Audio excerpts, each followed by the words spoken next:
الحمد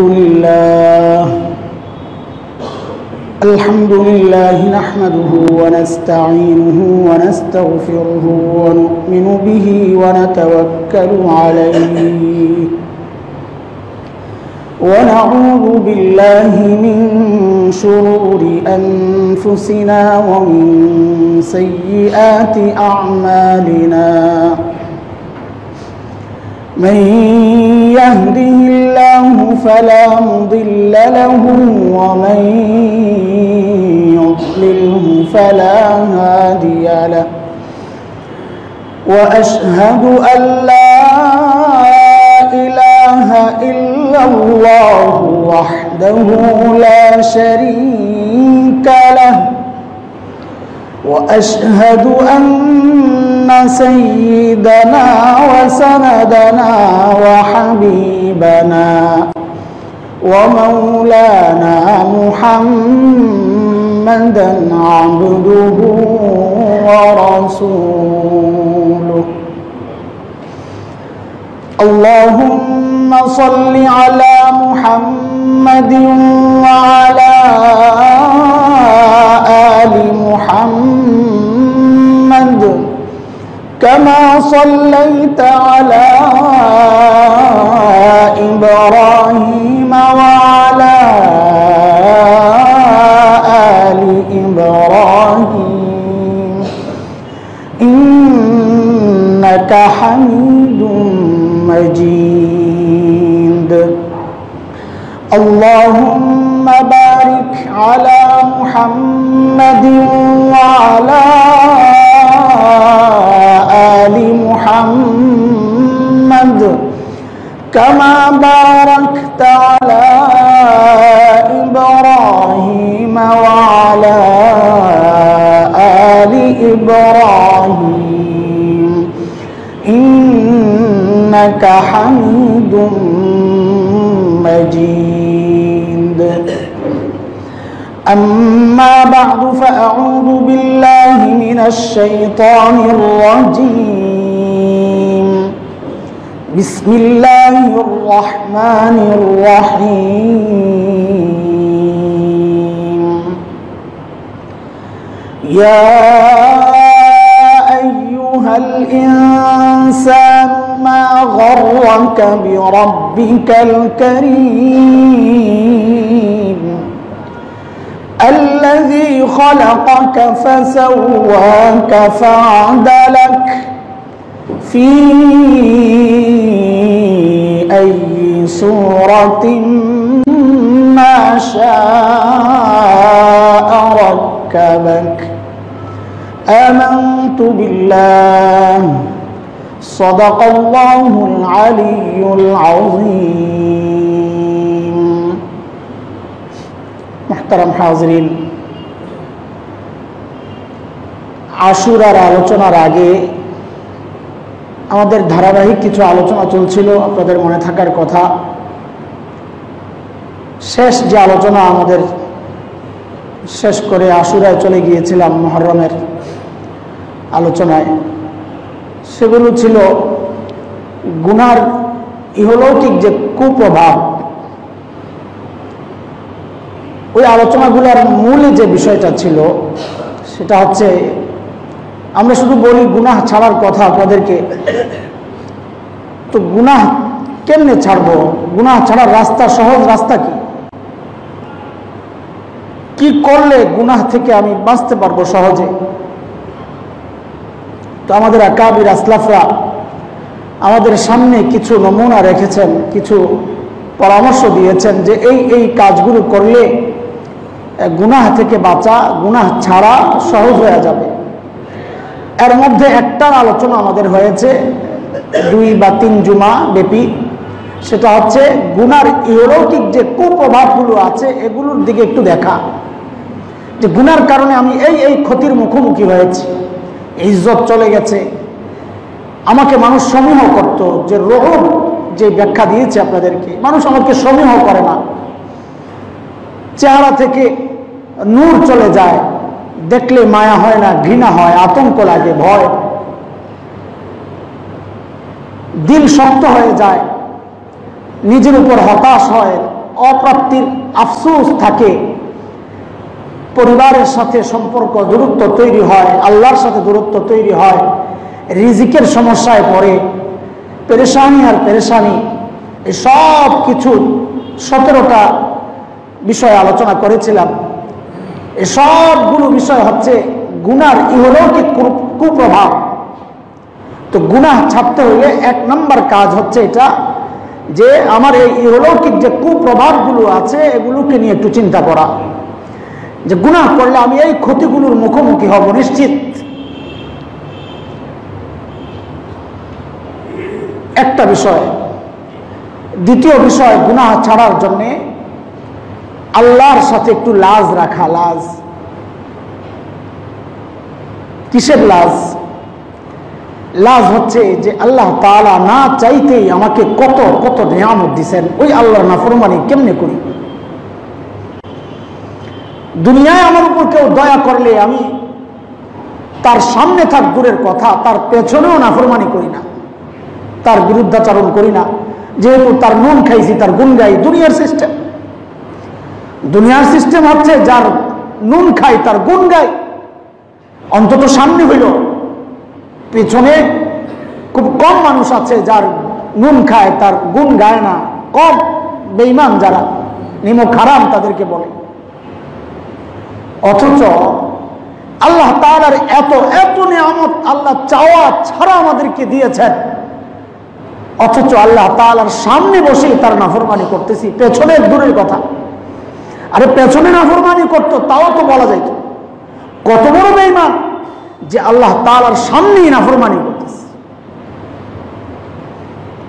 একটা ছোট্ট বাচ্চার সামনে আমরা একটা অপরাধ করতে দ্বিধা, আমাদের নিজের সন্তানের সামনে অপরাধ করতে দ্বিধা। বাচ্চার সামনে কেমনে এটা করি? একটু লাজ রাখি। অথচ মালিকের সামনে গুনাহ করতে আমার কোনো দ্বিধা নাই, লাজ নাই, বেহায়া, নির্লজ্জ, নিমক খারাপ। এত এত নিয়ামত পায়াও মালিকের সামনে, পিছনেও না, আজিব তামাশা। মালিক তাকায় আছে সরাসরি। সূরা তুরের শেষ দিকে আসছে, নবীকে উদ্দেশ্য করে মালিক বলেন, অসবির লিহুকমি রাব্বিক ফাইন্নাকা বিআয়ুনিনা। আমি তাকায় রয়েছি আপনার দিকে সরাসরি, আল্লাহ তাকায় আছে। এইরকম মুহূর্তেও আমি মালিককে দেখায়া দেখায়া নাফরমানি করতেছি, এগুলো ভাবতে থাকা। ঠিক এই বিষয়টাকেই মালিক আমাকে আপনাকে মনে করাইয়া দিচ্ছেন কোরআন আল কারীমের মধ্যে। মালিক মনে করাইয়া দিচ্ছেন কি, ইয়া আইয়ুহাল ইনসান মা গররাকা বিরাব্বিকাল কারীম আল্লাযী খালাকাকা ফাসাওয়াকা ফাআদালাক ফি আইয়ি সূরাতিন মা শাআ রাক্কাবাক। ইয়া আইয়ুহাল ইনসান, মালিক একটু রেগে আছেন। মালিক যখন বান্দার উপর একটু রেগে থাকেন তখন এইভাবে ডাক দেন, ইয়া আইয়ুহাল ইনসান, নাম ধরে ডাক দেন। হযরত মুফতি শফি রহমাতুল্লাহি আলাইহি বলেছেন এটা, যে আল্লাহ তাআলা যখন বান্দার উপর খুশি থাকেন তো সম্পর্ক ধরে ডাক দেন। যেমন আমরা আমাদের সন্তানকে ডাকার ক্ষেত্রেও এই রিয়ায়তগুলো করি। যখন রেগে থাকি তখন নাম ধরে ডাক দেই, এই আব্দুল্লাহ কোথায়?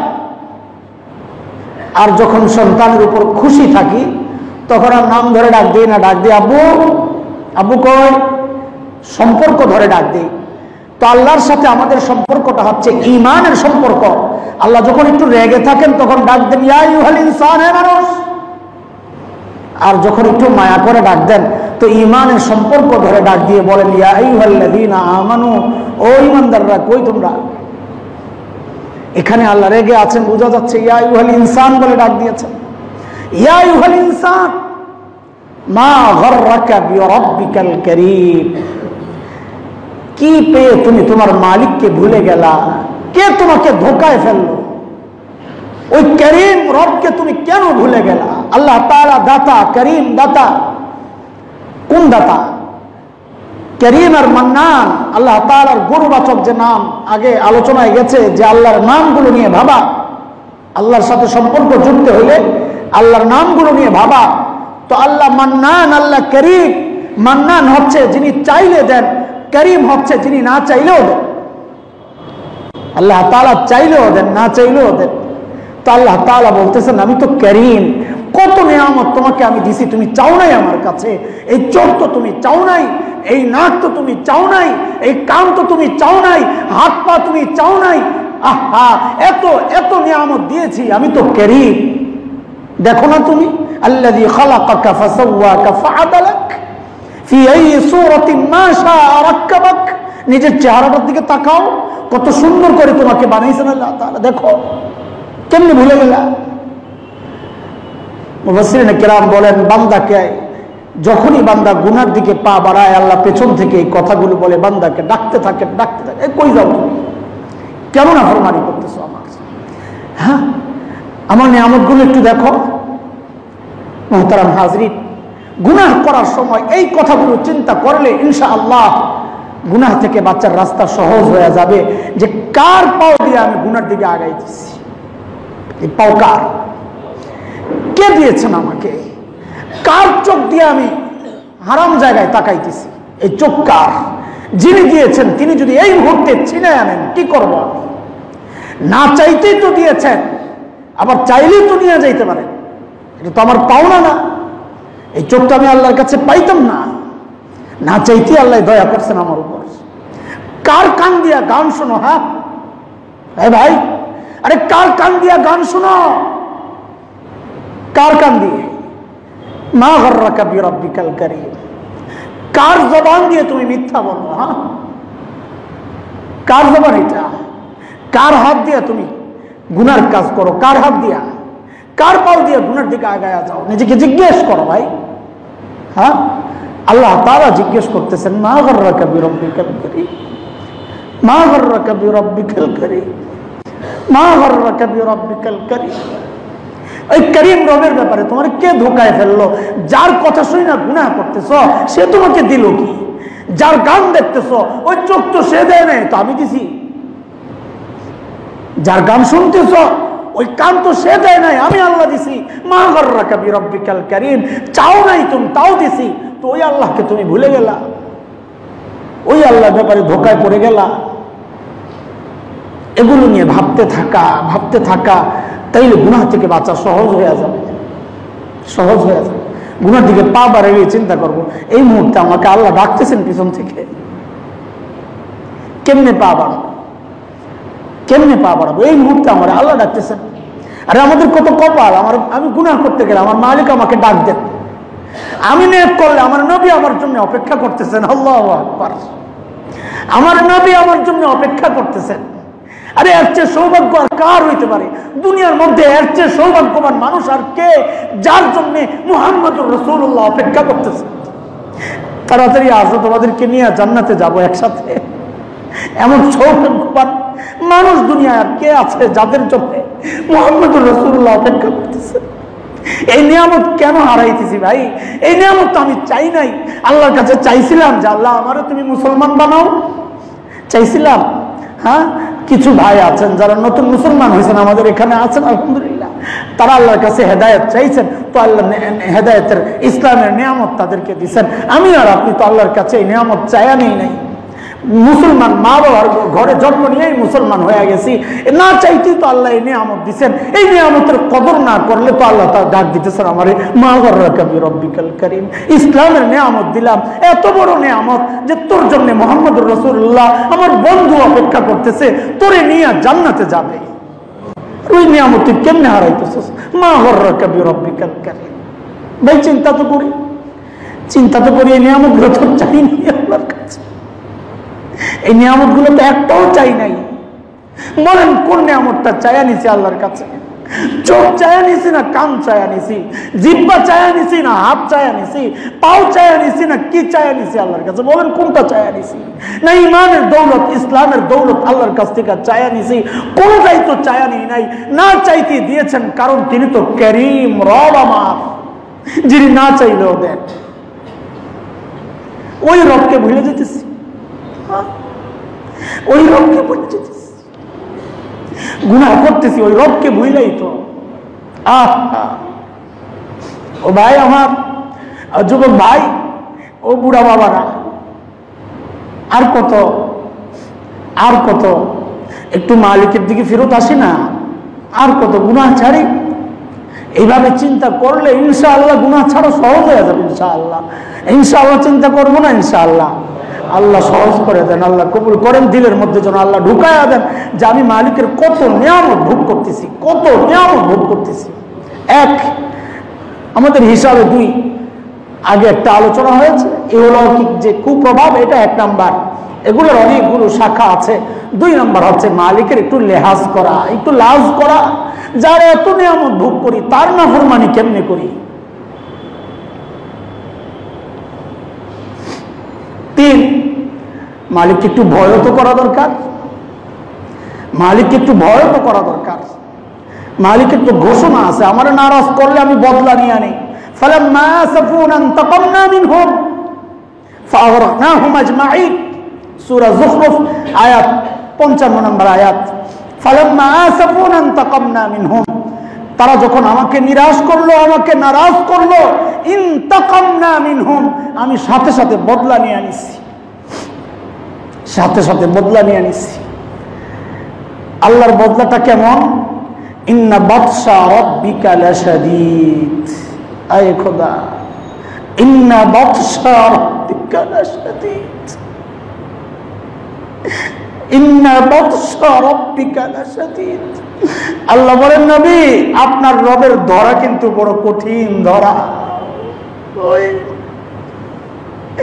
ধরে ফেললে উপায় নাই। আরে বাইচা যাচ্ছি মুহাম্মদুর রাসূলুল্লাহর সুন্নতের বদৌলতে, কিছু আল্লাহ ওয়ালার ইস্তিগফারের বদৌলতে বাইচা যাচ্ছি, কিন্তু কয়দিন মাঝে মধ্যে তো করোনার মতো আযাব আইসা একটা ধাক্কা দেয়, তাও তো সোজা হই না। وما كان الله ليعذبهم وأنت فيهم وما كان الله معذبهم وهم يستغفرون।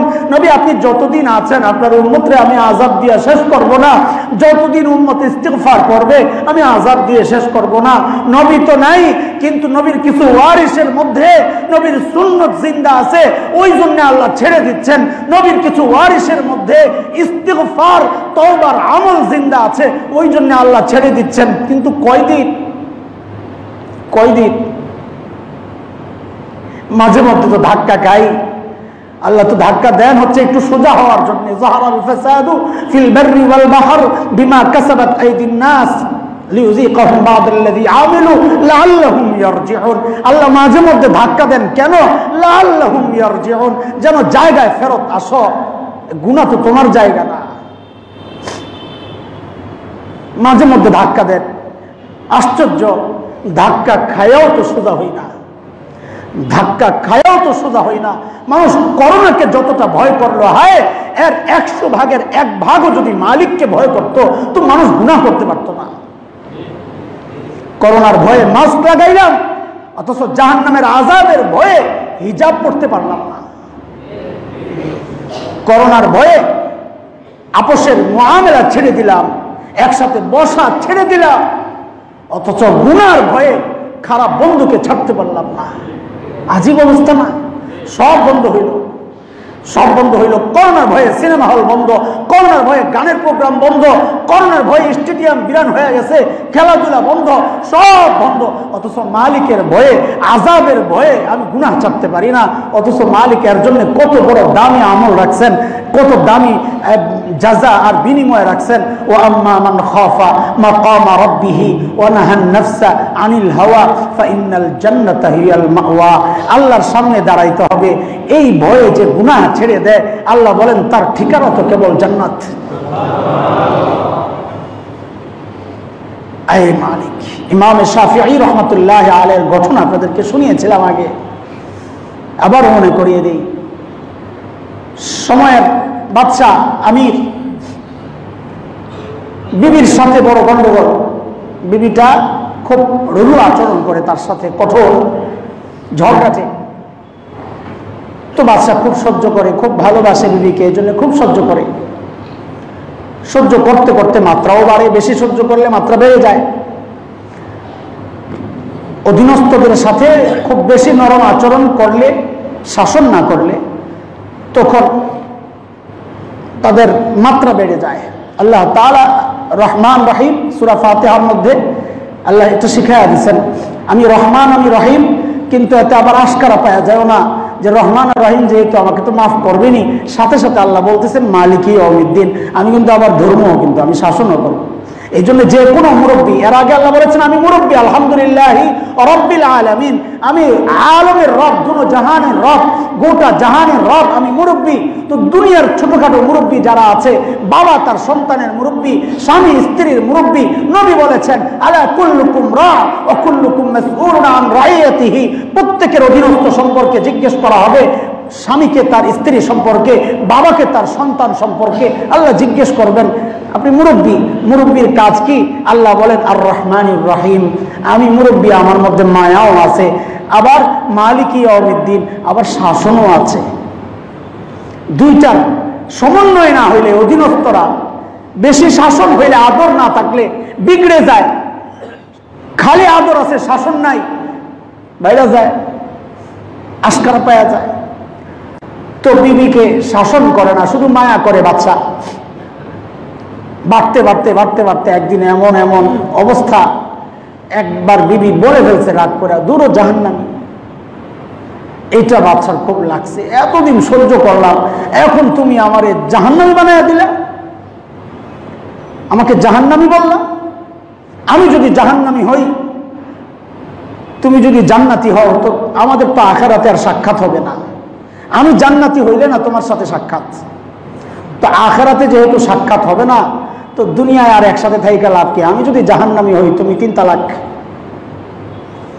দুনিয়ায় থাইকা লাভ কি? আখিরাতে থাকতে পারবো না। 3 তালাক দিয়ে দিছে। হায়, তালাক দেওয়ার পর তো আমরা বারবার বলি এটা, যে শয়তানের কাজ, তালাক দেওয়ার আগে তার চেহারা থাকে একরকম, তালাক দেওয়ার পরেই সাথে সাথে পল্টি মারে শয়তান। তালাক দেওয়ার আগে মাথার মধ্যে খালি ঘুরায়, এইরকম বজ্জাত বউ নিয়ে সংসার করো কেমনে, বউয়ের মাথায় ঘুরায় তুমি এরকম স্মার্ট, এরকম সুন্দরী নারী হইয়া এই এই এই কুৎসিত বেটার লগে কেমনে থাকো। সারাক্ষণ শয়তান খালি এটা ঘুরায়। আর তালাক দেওয়ার পর পর শয়তান পল্টি মারে, এখন জামাইয়ের মাথায় ঘুরায়, আরে খারাপ কিছু করলেও তার তো অনেক গুণ আছে, মাশাআল্লাহ, কি কাজটা করলাম। বউর মাথায় ঘুরায়, হায়রে এমন জামাই কই পাবো, হ্যাঁ তার কিছু সমস্যা আছে, কিন্তু অনেক ভালো গুণও তো আছে। এখন খালি ভালো গুণগুলো শয়তান সামনে ঘুরায়। এটা কিন্তু বিয়ের থাকা অবস্থায়, তালাকের আগে কিন্তু এই কাজ আর শয়তান করে না। তালাকের আগে শয়তানের ভূমিকা থাকে একরকম, তালাকের পরে শয়তানের ভূমিকা থাকে আরেক রকম। এই জন্য প্রত্যেকটা তালাকের পরই আমরা দেখি হুজুর মিলে দেওয়ার কোনো ব্যবস্থা হয় কিনা। বলতে চাই হুজুর কি জানি একটা ব্যবস্থা আছে বলে শুনলাম, কি একটা ব্যবস্থা আছে, ওই ব্যবস্থা কোন রকম যদি কোনো হুজুর থেকে নিতে পারে, তবে কাম সারা। শেষে হুজুররা গালি খায় যে হুজুররা হিল্লা বিয়ার অনুমোদন দেয়, হুজুররা দেয় হিল্লা বিয়ার অনুমোদন, হুজুররা দেয়। হুজুররা তো হাদিস শোনাইছে যে হিল্লা করে যার জন্য করে, নবী সবার জন্য লানত করেছেন। লানা রাসূলুল্লাহ সাল্লাল্লাহু আলাইহি সাল্লাম আলাল মুহাল্লিল ওয়াল মুহাল্লিল লাহু, যে হালালা করে, হিল্লা বিয়া যে করে এবং যাদের জন্য করে, সবার উপর নবী বলেন আমার লানত। সব জায়েজের উপর আমল করা যায় না। হুজুরের কষ্ট মষ্ট ধৈর্য একটা ব্যবস্থা নেওয়া যায়, কিছু একটা করা যায় কিনা, কিছু একটা করা যায় কিনা। হায় বাচ্চাগুলা কি করব, তালাক দেওয়ার আগে মনে ছিল না, আবার মাসালা ঘুরানোর চেষ্টা করে, হুজুর রাগের মাথায় তালাক দিচ্ছি। তালাক কি মানুষ খুশিতে দেয়? হ্যাঁ, রাগের মাথায় দেয় না। তালাক কি মানুষ আনন্দের সাথে দেয়? এটা খুব আনন্দের জিনিস। পাগল কোথাকার, শয়তান ঘুরায় বলা। তো ওই রাজার মাথায় এখন সমস্যা, হাই কি করলাম, হাই কি করলাম। আস্তে আস্তে গোটা শহরে খবর ছড়ায় গেছে, আরে আমাদের আমির তো তার বউকে ছেড়ে দিছে। এখন মাসআলা মুফতি সাহেবদের কাছে হুজুর ফতুয়া, রাগের মাথায় দিছি তো তালাক হবে কিনা, আপনারা যা করেন রাজা। ওই আমির সাহেব তা করছে, আমির সবাই তো মাসআলা ঠিক আছে, হ্যাঁ তালাক তো হয়ে গেছে। ইমাম শাফিঈ রহমতুল্লাহ আলাইহির কাছে যখন মাসআলা গেছে, এখন লোক জান্নাতি না জাহান্নামী, তালাকের আটকায় রয়েছে কোন জায়গায়, এই লোক জান্নাতি না জাহান্নামী। এখন যারা চিন্তা করতেছে যে জান্নাতি না জাহান্নামী, আল্লাহ ছাড়া তো কেউ জানে না। তো এখন আমরা সিদ্ধান্ত কি দিব? একটা অস্থির অবস্থা। কোন কোন মুফতি সাহেব বলেন ভাই তালাকের মাসআলা তো আমি এটা দিতে পারবো না। কেন দিতে পারবে না? এই লোক জান্নাতি না জাহান্নামী আমি কেমনে জানবো? জান্নাতি হইলে তাহলে তো তালাক নাই, আর জাহান্নামী হইলে তালাক। সে তো বলছে আমি যদি জাহান্নামী হই তো আমার উপর তোমার উপর 3 তালাক। তো এই ব্যক্তি জান্নাতি না জাহান্নামী এই সিদ্ধান্ত কে দিবে? বড় কঠিন ঝামেলার জিনিস এটা। গোটা শহরে এটা নিয়ে কানা ঘুষা, আমিরের বউ কি তালাক হইল না হইল না, আমির কি জান্নাতি না জাহান্নামী। এখন যারা আমিররে দেখতে পারে না হয়তো জাহান্নামী, বউ তো তালাক হয়ে গেছে। আর যারা আমিররে পছন্দ করে না না ভালো মানুষ, এর বউ তালাক হয় নাই। ইমাম শাফিঈ রহমতুল্লাহ আলাইহি বিচক্ষণ মানুষ, ভাই ঝামেলায় পড়লে আলেমদের কাছে চলে যাওয়া কোরআনের নির্দেশ এটা। তো ইমাম শাফিঈ রহমতুল্লাহ আলাইহি আমিরকে ডাকাইছেন, আপনি আসেন আমার সাথে দেখা করেন। তো আমির কি করবে, বউ টিকাইতে হবে তো, এখন হুজুররা ডাক দিলে তো যায় না এমনি, এখন গেছে কি করবে, জি আসছি। তো ইমাম শাফিঈ রহমতুল্লাহ আলাইহি বলেন, আপনি আমাকে একটু বলেন তো আপনার জীবনের এমন কোন ঘটনা আছে যে আপনি আল্লাহর ভয়ে গুনাহ ছেড়ে দিয়েছেন? শুধু আল্লাহর ভয়ে, চাইলেই পারতেন। তো আমির বলতেছেন, জি একটা ঘটনা তো এমন আছে, একদিন আমি সাধারণত যেই সময়ে ঘরে ফিরি না, কোনো এক কারণে হঠাৎ আমি ঘরে না বলেই চলে আসছি। আমার এসে দেখি আমার কাজের মেয়ে সুন্দরী, সে আমার ঘর ঝাড়ু দিচ্ছে, পরিষ্কার করছে, ঘর গুছাচ্ছে। তাকে দেখেই আমার দিলের মধ্যে গুনার ইচ্ছা জাগছে। আমি দরজাটা লাগাইয়া দিচ্ছি। মেয়েটা ছিল দিনদার, আল্লাহওয়ালা। সে যখন বুঝলো আমার কুমতলব, সাথে সাথে আমাকে ডাক দিয়ে বলল, ইয়া মালিক ইত্তাকিল্লাহ, ও আমার মালিক আল্লাহকে ভয় করুন। ইয়া মালিক ইত্তাকিল্লাহ, আল্লাহকে ভয় করুন। বলে তার ওই বলার সাথে সাথে আমার দিলের মধ্যে লাগছে যে হায় আমার আল্লাহ তো দেখতেছেন। এটা মনে করার সাথে সাথে আমি দরজাটা খুলে তার বল জলদি বের হ। ওই দিন আমি চাইলেই তার সাথে জিনা করতে পারতাম, কোনো বাধা ছিল না, আমার ক্ষমতা ছিল, একাই কি ছিল, কেউ নাই, দরজা লাগানো, চাইলেই আমি আমার ক্ষমতা প্রয়োগ করতে পারতাম, গুনায় লিপ্ত হইতে পারতাম। কিন্তু তার ওই কথায় আমার বোধ আসছে যে আমার আল্লাহ দেখতেছেন, আমি ওই আল্লাহর ভয়ে ওই দিন গুনায় জড়াই নাই, আমি তাকে ছেড়ে দিচ্ছি। ইমাম শাফিঈ রহমতুল্লাহ আলাইহি ফতোয়া দিচ্ছেন, তাইলে আপাতত আপনার বউ তালাক হয় নাই। বউ তালাক হয় নাই কেন? বলে কোরআনে আসছে, আল্লাহ বলেন, ওয়া আম্মা মান খাফা মাকামা রাব্বিহি ওয়া নাহান নাফসা আনিল হাওয়া ফাইন্নাল জান্নাতা হিয়াল মাওয়া। আল্লাহর সামনে দাঁড়ানোর ভয়ে কেউ যদি গুনাহ ছেড়ে দেয়, আল্লাহ বলেন জান্নাতই হচ্ছে তার ঠিকানা। তো আপনি যেহেতু আল্লাহর ভয়ে গুনাহ ছেড়ে দিয়েছেন, আপনি তো জান্নাতি। তো জান্নাতি হইলে তার বউ তালাক হবে না? সুবহানাল্লাহ ওয়া বিহামদি। ভাই শিক্ষণীয় ঘটনা, আল্লাহর ভয়ে গুনাহ ছেড়ে দেই, আল্লাহকে ভয় করি, আল্লাহর ওয়াস্তে আল্লাহকে ভয় করি। আমাকে মালিকের সামনে দাঁড়াইতে হবে, হাসরের মাঠে মালিকের সামনে দাঁড়াইতে হবে, আমল নামা নিয়ে মালিকের সামনে দাঁড়াইতে হবে। কি জবাব দিব? মালিক যদি জিজ্ঞেস করে, মালিক যদি আমার জীবনের হায়াতের ওই সময়গুলো ফেরত চায়, এ যুবক, মালিক যদি তোমার যৌবনটা ফেরত চায়, যে যৌবনের নিয়ামতটা আমি দিছি ফেরত দাও, হায়াতের নিয়ামত যদি ফেরত চায়, চোখের নিয়ামতটা যদি ফেরত চায়, ফেরত দাও। কোত্থেকে দিবা? এটা তো শেষ করে আসতো দুনিয়ায়। তো কি জবাব দিবা? হ্যাঁ, এগুলা চিন্তা করলেও গুনাহ ছাড়া সহজ হয়ে যাবে ইনশাআল্লাহ। 1 নাম্বার, গুনার ইহলৌকিক কুপ্রভাবগুলো চিন্তা করা, যে গুনাহ করলে আমি ঋণগ্রস্ত হয়ে যাইতে পারি, গুনাহ করলে আমার রিজিক কমে যেতে পারে, গুনাহ করলে আমার পারিবারিক অশান্তি আসতে পারে, গুনাহ করলে আমার দিল শক্ত হয়ে যাইতে পারে, চোখের পানির মতো নিয়ামত বন্ধ হয়ে যাইতে পারে, গুনাহ করলে মানুষ যে আমাকে সমীহ করবে ওটা শেষ হয়ে যাইতে পারে, সামাজিক ইজ্জত নষ্ট হয়ে যাইতে পারে, চেহারা থেকে নূর দূর হয়ে যাইতে পারে। এই বিষয়গুলো বারবার চিন্তা করা, বারবার চিন্তা করা, মালিকের সাথে সম্পর্ক নষ্ট হয়ে যেতে পারে, নিজের উপর ভরসা হারায়া আত্মহত্যার মতো কাজ মানুষ করতে পারে গুনার কারণে। নিজের উপরে আস্থা হারায় ফেলছে, নাম্বার 1। 2 নাম্বার হচ্ছে মালিকের লাজ রাখা, মালিকের করিম রবের লাজ রাখা, যে রব এত এত নিয়ামত আমাকে দিলেন, না চাইতেই দিলেন। 3 নাম্বার হচ্ছে মালিকের সামনে দাঁড়ানোর ভয় করা, মালিকের আযাবের ভয় করা। মালিক বদলা নেওয়ার নীতি তো দেখাইছেন আমাদেরকে, অতীতের গল্পগুলো মালিক আমাদেরকে কেন শোনান? কেন শোনা? শোনা হচ্ছে এই জন্যে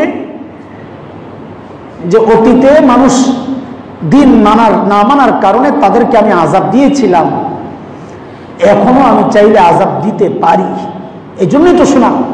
তো অতীতের ঘটনা আল্লাহ শোনাচ্ছেন, ফালাম্মা আসাফুনা ইনতাকামনা মিনহুম ইনতাকামনা মিনহুম, আমি বদলা নিয়ে নিছি। মানে কি?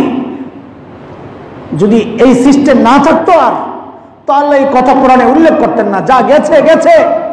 অন্য আয়াতে আল্লাহ বলেন, সুন্নাতাল্লাহিল্লাতী ক্বাদ খালাত মিন ক্বাবল ওয়ালান তাজিদা লিসুন্নাতিল্লাহি তাবদীলা।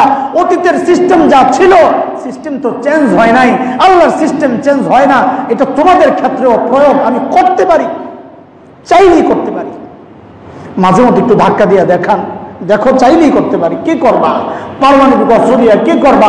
যে চালাবে সেই তো করোনায় আক্রান্ত হয়ে গেছে। যুদ্ধ জাহাজ দিয়ে কি করবা? জাহাজের নাবিকে তো করোনায় আক্রান্ত হয়ে গেছে। কোন শক্তি? যে শক্তিকে খুঁজে পাওয়া যাচ্ছে না, যে ভাইরাস খুঁজে পাওয়া যাচ্ছে না, এমন শক্তি।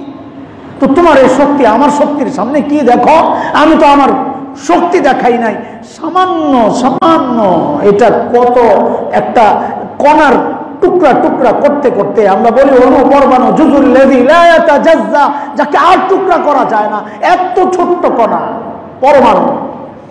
ওই রকম একটা কিছু দিয়ে আমি তোমারে কি নাকানি চুবানি খাওয়াইলাম, গোটা দুনিয়ার মানুষকে ঘরবন্দি করে ফেললাম, কাম কাজ সব বন্ধ।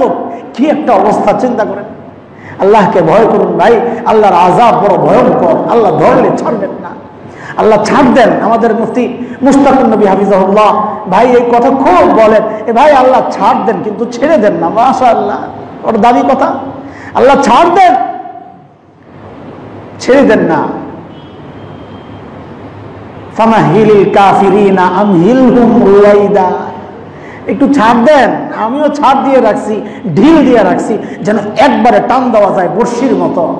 মাছ আসলে যখন টের পাওয়া যায় যে মাছটা আসছে, যারা পাক্কা শিকারী সাথে সাথে টান দেয় না, একটু ছাড় দেয়, কিন্তু ছেড়ে দেয় না, ছাড় দেয়, পুরোটা খাও, নাইলে তো আটকাবা না। তো একবারে টান মারে, ওই একবারে টান মারা পর্যন্ত নিজেকে না পৌঁছাই, যা করছি ফেরত আসে। লাআল্লাহুম ইয়ারজিউন, আল্লাহ বলেন ওই যে একটু একটু গুতু মারি, হ্যাঁ কেন? যেন ফেরত আসো, ফেরত আনার জন্য। 4 নাম্বার, 3টা গেল আল্লাহর লাজ করা, আল্লাহকে ভয় করা। 4 নাম্বার হচ্ছে আকাঙ্ক্ষা কমায়া মৃত্যুর কথা স্মরণ করা, নিজের জীবনের টার্গেটকে ছোট্ট করা। মানুষ টার্গেট বড় করার কারণে ওই টার্গেটে পৌঁছার জন্য গুনাহ কি করলো, হারাম করলো না হালাল করলো, ওইদিকে চিন্তা করে না। আমাকে তো টার্গেটে বসতে হবে, বিশাল বাড়ি বানাইতে হবে, গাড়ি কিনতে হবে, অন্যরা এত ভালো চলে সন্তানকে নিয়ে, আমাকেও ভালো চলতে হবে। টার্গেটকে যখন মানুষ বড় বানায় তখন তার কাছে গুনার অনেক উপলক্ষ চারদিক থেকে আসে। বড়রা বলেন ভাই টার্গেটকে ছোট বানাও, মৃত্যুকে চিন্তা করো যে হায় এত বিশাল টার্গেট করতেছি, এই মুহূর্তে তো আমি মারা যাইতে পারি, তো আমার এই টার্গেটের কি মূল্য রইল? এত এত কামাইলাম। আমি অবাক হই, মানুষের নাকি হাজার হাজার কোটি টাকা ব্যাংকে, সুইস ব্যাংকে জমা আছে। আমি অবাক হই আর হাসি, কি পাগলের পাগল, এত কষ্ট করে কামাইলো, খাবে কে? খাবে কে? হ্যাঁ, রাজা আলেকজান্ডারের কথা আমরা শুনে থাকি। জুলকারনাইন বলেছিল যে তার কফিন যখন যাবে হাতগুলো যেন 2 দিকে খালি ছড়াইয়া রাখে।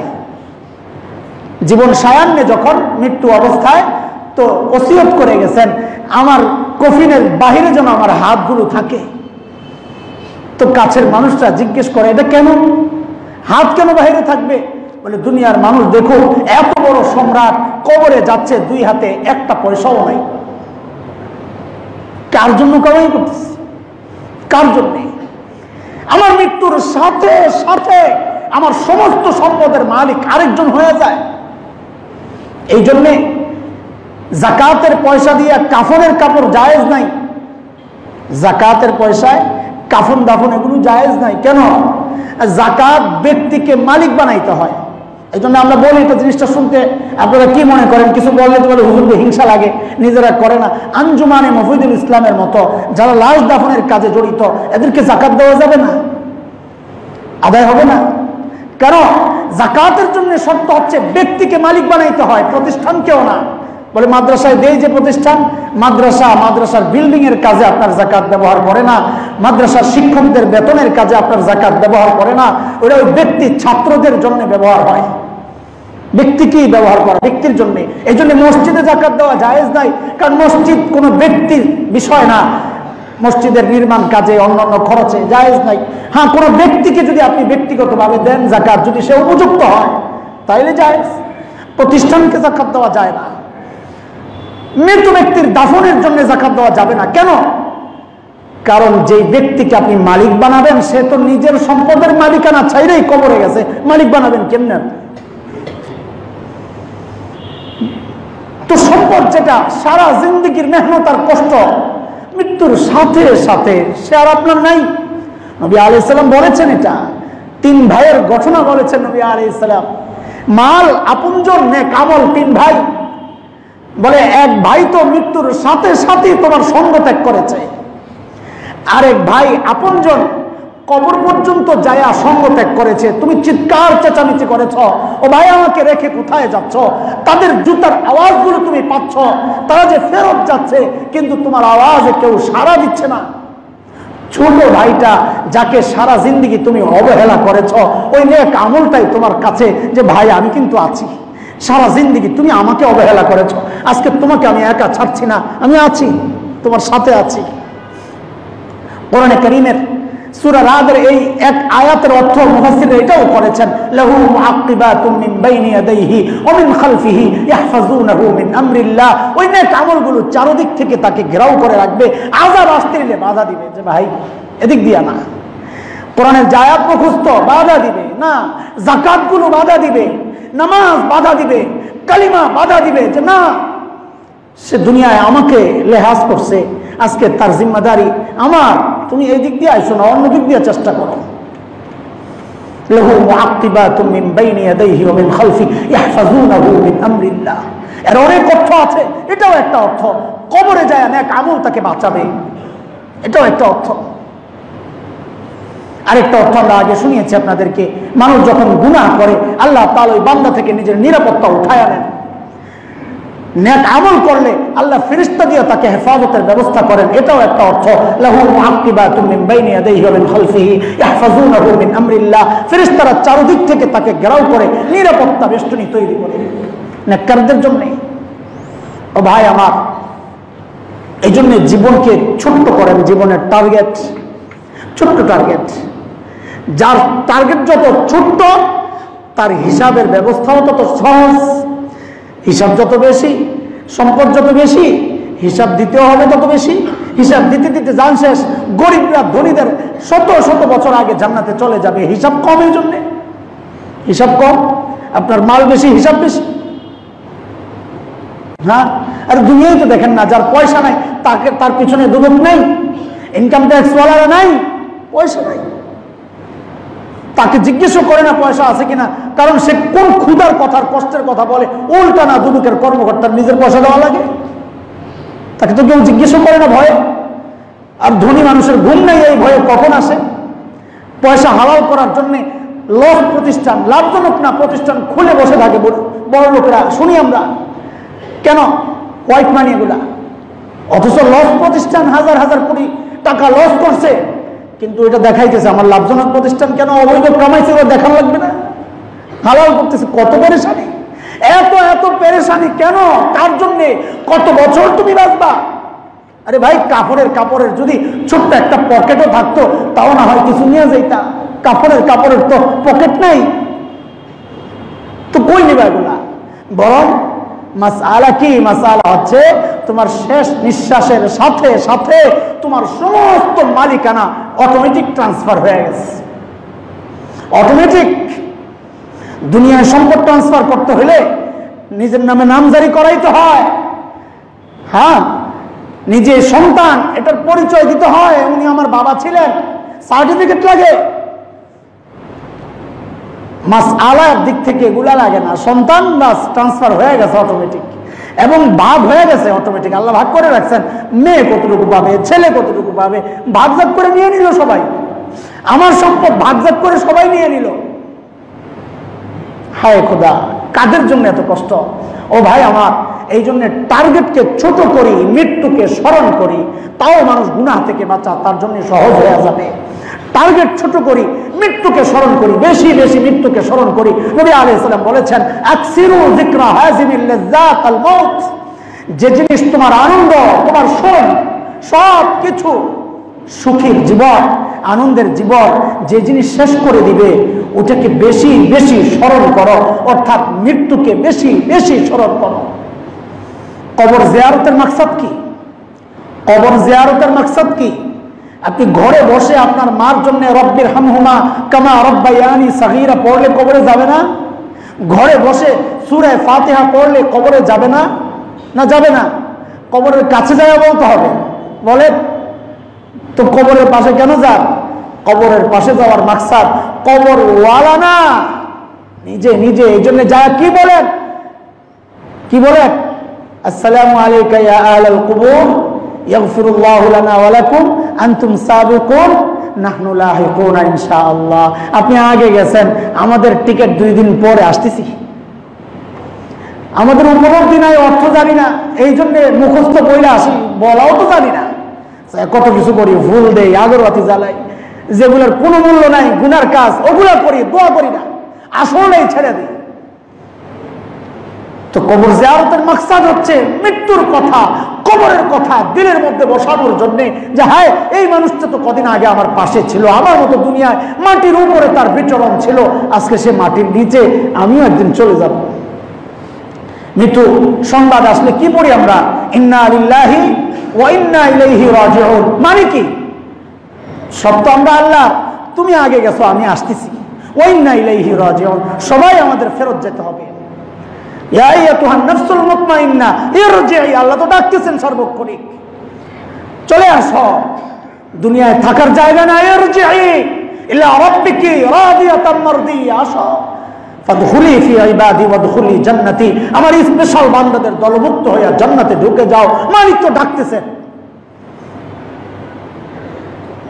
দোস্ত মুহতারাম, আল্লাহর রাস্তে দুনিয়ার মহব্বতকে দিল থেকে সরাই, টার্গেটকে ছোট্ট বানাই, টার্গেটকে আল্লাহর রাস্তে ছোট্ট বানাই, মৃত্যুর কথা বেশি বেশি স্মরণ করি। আমাকে মরতে হবে নিশ্চিত। একজন নাস্তিক আল্লাহ মানে না, একজন নাস্তিক রব স্বীকার করে না। তো আল্লাহকে স্বীকার করার ক্ষেত্রেও দুনিয়ায় বহু মানুষ পাওয়া যাবে, বিশেষ করে চীন, জাপান, এগুলোতে নাস্তিক, কোরিয়া, নাস্তিকতা ভরা। আল্লাহ স্বীকার করেন, আল্লাহ নাই। দুনিয়ায় এরকম বহু কোটি মানুষ পাওয়া যাবে, রব স্বীকার করে না। একজন মানুষও কি এমন আছে যে এটা ভাবে, এটা বিশ্বাস করে যে আমি মরবো না? বলেন, এর চেয়ে চরম সত্য আর কি আছে? রবকে অস্বীকার করে বহু মানুষ পাওয়া যাবে, মৃত্যুকে অস্বীকার করে একজনও পাওয়া যাবে না। মরতেই হবে। অথচ ওই বিষয়ে আমি সবচেয়ে বেশি হাফেজ। আমার ভাবসা, আমার পরিকল্পনা, আমার প্ল্যান সব কিছু দেখলে মনে হয় সারা জীবনে এই দুনিয়ায় থাকবো, যেখানে স্থায়ী বাসস্থান আমার যেটা। এই জন্য নবী বলেছেন, আসিরু মা ইয়াবকা আলা মা ইয়াফনা, আসিরু মা ইয়াবকা আলা মা ইয়াফনা। দুনিয়াবাসীকে আল্লাহ ধিক্কার দিচ্ছেন এই কথা বলে, বাল তুসিরুনাল হায়াতাদ দুনিয়া ওয়াল আখিরাতু খায়রুন ওয়া আবকা। দুনিয়ার জিন্দেগি তুমি প্রাধান্য দিচ্ছ, অথচ আখিরাতের জিন্দেগি হচ্ছে স্থায়ী জিন্দেগি। স্থায়ীটাকে প্রাধান্য না দিয়া তুমি তো মুসাফির। নবী তো বলেছেন, কুন ফিদ দুনিয়া কান্নাকা গরিব। তুমি তো মুসাফির দুনিয়ায়। মুসাফির যেমন চলে, রাস্তার মাঝখানে বাড়ি বানায় না। মুসাফির রাস্তার মাঝখানে বাড়ি বানায়? আপনি চিটাগাং যাবেন, রাস্তার মাঝখানে বাড়ি বানাবেন? আপনার টার্গেট থাকবে কখন আপনি গন্তব্যে পৌঁছবেন, ওটা আপনার আসল বাড়ি। কথার কথা, কোন পাগল তো রাস্তার মাঝখানে বাড়ি বানায় না। নবী বলেন, আরে দুনিয়া তো হচ্ছে তোমার সফর জায়গা, এটা পাড়ি দিয়া তুমি তোমার আসল ঠিকানায় যাবা। কুন ফিদ দুনিয়া কান্নাকা গরিব। দুনিয়া এইভাবে থাকো যেন তুমি একজন মুসাফির। নবী বলেন, আসিরু মা ইয়াবকা আলা মা ইয়াফনা, কুনু মিন আবনাইল আখিরাহ ওয়া লা তাকুনু মিন আবনাইদ দুনিয়া, ফাসিরু মা ইয়াবকা আলা মা ইয়াফনা। দুনিয়া ওয়ালা হও না, আখিরাত ওয়ালা হও। কাজেই আখিরাতকে দুনিয়ার উপর প্রাধান্য দাও। নবী ডাক দিয়ে বলতেছেন, আল্লাহ বলতেছেন। খবর নাই আমাদের। হ্যাঁ, তো গুনাহ ছাড়বো কেমনে? আখিরাতের ফিকির না থাকলে, মৃত্যুর ফিকির না থাকলে গুনাহ ছাড়বো কেমনে? এই জন্য আমাদের বড়রা বলেন, ভাই টার্গেট ছোট করো, মৃত্যুর কথা বেশি বেশি স্মরণ করো, তো গুনাহ ছাড়া সহজ হয়ে যাবে। 5 নাম্বার হচ্ছে মুহাসাবায়ে নাফস, নিজের হিসাব নিজে লাগাও। বড়দের বক্তব্য এটা, হাসিবু ক্বাবলা আন তুহাসাবু, নিজের হিসাব নিজে লাগাও। তোমার হিসাব আল্লাহ করার আগে, আল্লাহ তো হিসাব করবেন, ফেরেশতারা হিসাব করবেন, হিসাব দিবেন, ওই হিসাবের আগে নিজের হিসাব আগে নিজে করো। সারাদিন খেয়াল করেন না কয়টা গুনাহ করছেন, এই গুনার কি শাস্তি হইতে পারে, চিন্তা করেন, নিজেই হিসাব লাগান। মৃত্যুর চিন্তা করে প্রতিদিন রাতে একবার চিন্তা করেন তো এটা, যে আজকে যেভাবে চললাম, এই আজকে মারা গেলে আমি প্রস্তুত কিনা। আমি তো প্রস্তুত না, আমি বলি এটা, ভাই আমি প্রস্তুত না, চেষ্টা করতেছি। আপনারা কেউ প্রস্তুত আছেন আজকে মারা যাওয়ার জন্য? হ্যাঁ, আছেন কেউ? অথচ আল্লাহ ওয়ালারা সারাদিন এই চিন্তায় থাকতেন যে আমি রেডি। একজন বুজুর্গকে জিজ্ঞেস করা হয়েছে যে হযরত আমাকে এমন একটা আমল বানায় দেন, কেমনে আমি আমার নামাজকে ঠিক করব। আমাদেরকে অনেকে জিজ্ঞেস করে নামাজ ঠিক নেই, কেমনে করব, একটু সহজ করে দেন। তো বুজুর্গকে জিজ্ঞেস করছেন আর কি, যে আপনি এত সুন্দর করে আমল কেমনে বানাইলেন? তো বুজুর্গ শিখাই দিতেছেন যে প্রত্যেক দিনই আমি মৃত্যুর জন্যে, তুমিও নিজের জন্য চিন্তা করো যে আমি আগামীকাল মারা যাব, ওইভাবে চিন্তা করো, এটা নিশ্চিত। আমি যদি জানি নিশ্চিত যে আমার মৃত্যু ওই দিন হবে, এর আগের দিনটা কেমন যাবে বলেন তো? একজন রোগী সম্পর্কে ডাক্তার যদি সার্টিফিকেট দিয়ে দেয় 2 দিন বাঁচতে পারে, ওই লোকটার হালত কি হবে? হ্যাঁ, তো প্রত্যেকেই যদি এই চিন্তা করি কালকে আমার ডেট শেষ, তো আজকের দিনটা কেমন হওয়া উচিত? বলে এটা তো জানি না আমি কবে মারা যাবো। তাহলে প্রত্যেক দিন কেমন বানাও, যেহেতু জানো না, তো প্রত্যেক দিনকে এমন বানাও যে কালকে আমার ডেট শেষ, যা করার আজকেই করে দিই। প্রত্যেক দিন মৃত্যুর জন্য প্রস্তুত থাকি, কারণ এদের তো কোনো ঠিক ঠিকানা নাই। সিরিয়াল মতো আসে মানুষ, যাওয়ার তো কোনো সিরিয়াল নাই। বাবার আগে সন্তান মারা যাচ্ছে, এই ইদানিং খুব বেশি দেখতেছি, কিয়ামতের আলামত। অল্প বয়সে বাচ্চারা মারা যাচ্ছে, হায় সুস্থ শরীর নাই, স্ট্রোক করছে, বাচ্চা মানুষ, কার কখন মৃত্যু এসে যায়। তো নিজের হিসাব লাগান, নিজের হিসাব লাগান, গুনাহ করা ছেড়ে দেওয়া সহজ হয়ে যাবে ইনশাআল্লাহ। 6 নাম্বার মুরাকাবা। আমাদের বড়রা একটা আমল দেন আমাদেরকে, মুরাকাবা।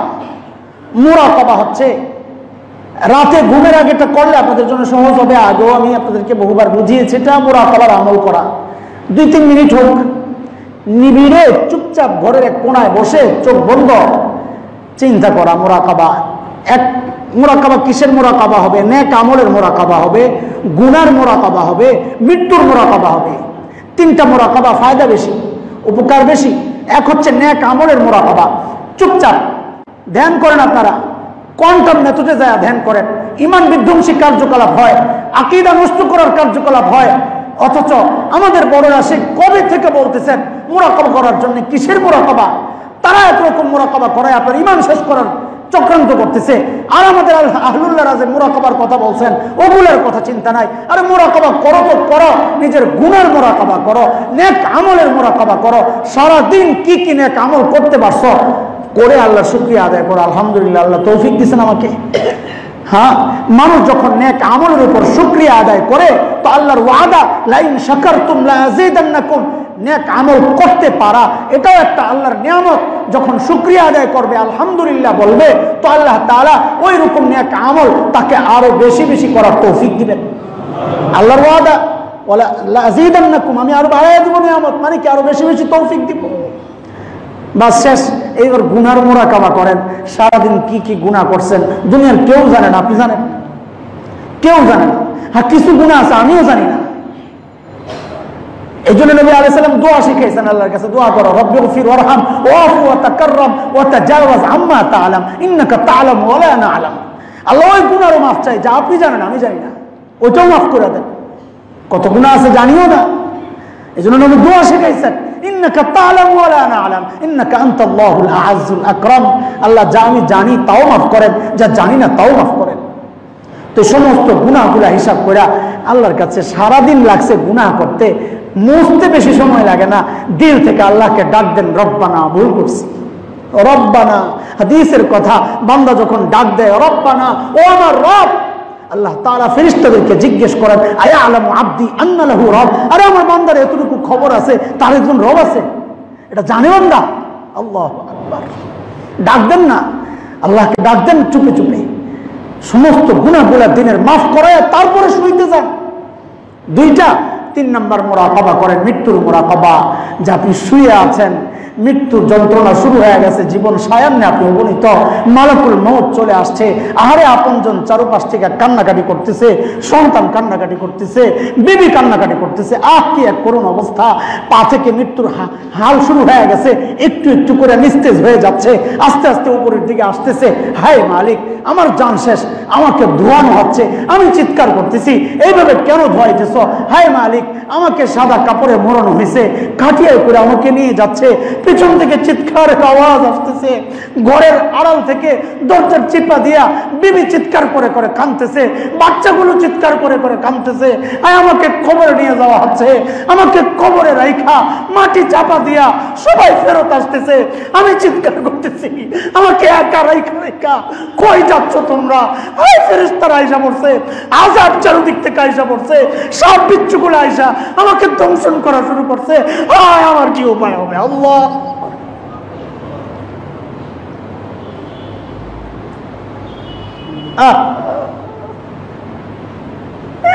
আমার কি উপায় হবে?